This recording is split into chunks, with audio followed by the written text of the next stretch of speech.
Hello everyone. In this session, we will be discussing about the magnetism, which is the chapter 6 of class 6. In this session, we will be discussing about the discovery of magnets, what are the types of magnets, magnetic substance and non-magnetic substance, then the characteristics of magnet and properties of magnets. So let's start from the discovery of magnets.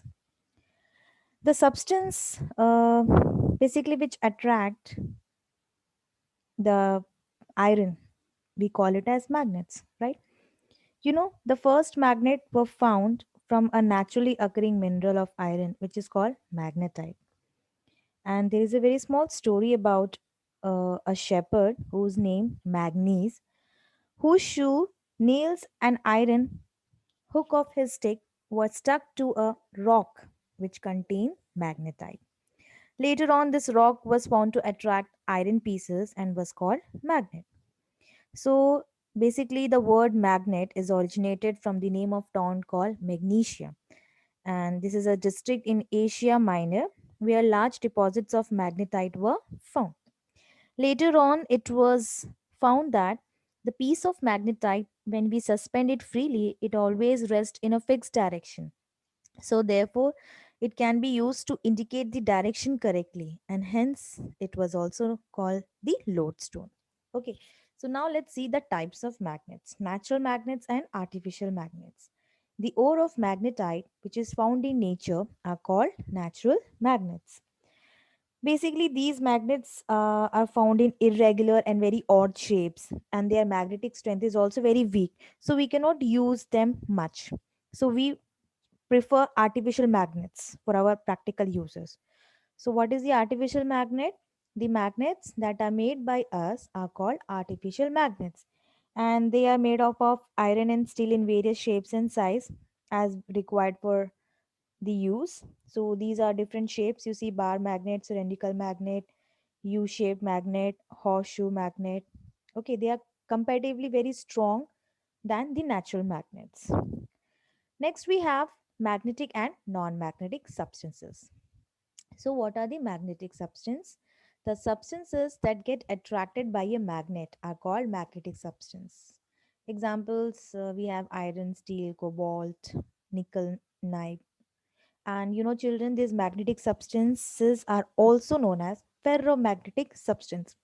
This is just another name for the magnetic substance. Okay. Next, what is a non magnetic substance?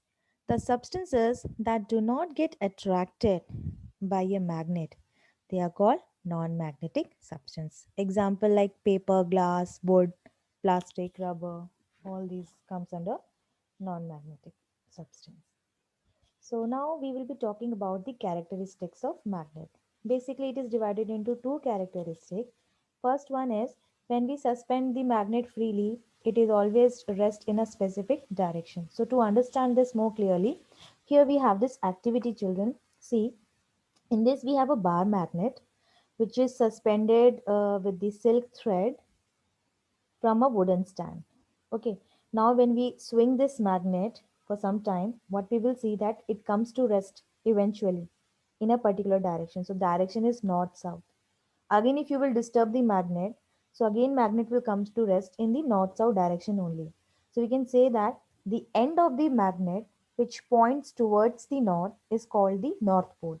Here it is the north pole which is represented by capital N, and the end which points towards the south is called the south seeking pole, or simply we call it as south pole, which is represented by capital S.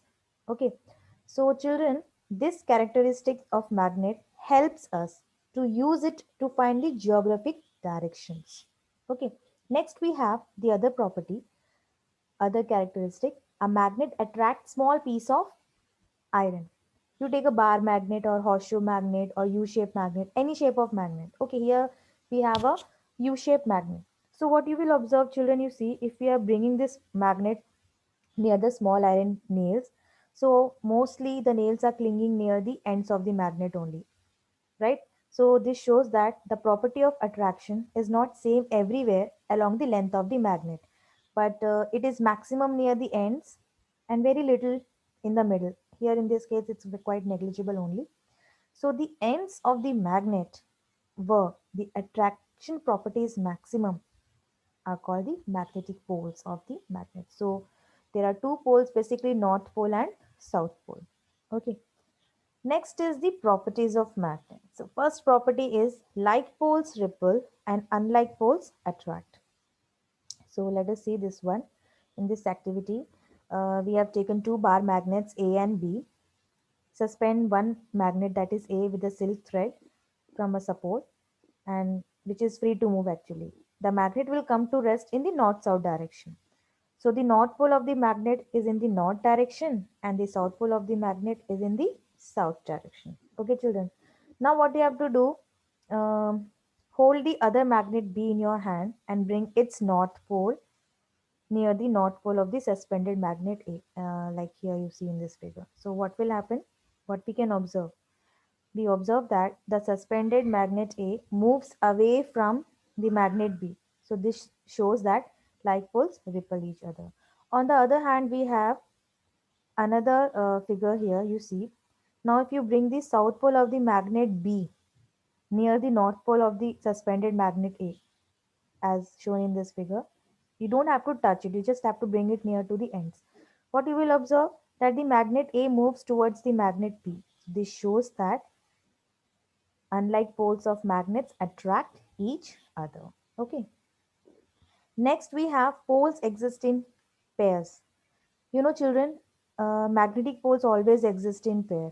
It is not possible to separate the two poles. Suppose if you cut a big bar magnet into two pieces, so each part will again have two poles. Like you see here, this is the big bar magnet, south and north pole. We have cut it into the middle.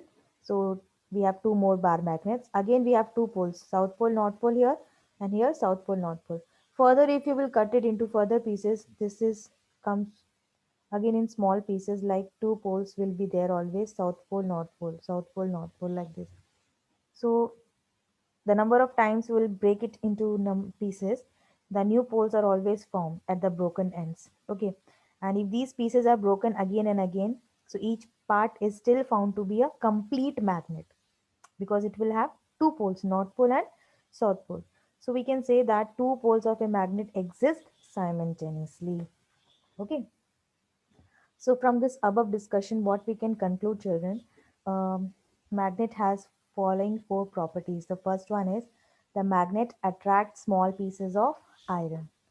Next is a magnet always rests in the north-south direction if it is suspended so as to swing freely. Uh, Third is like poles repel each other and unlike poles attract each other. And the fourth one is poles exist in pairs. Okay, so that's all for this session. Thank you, all of you.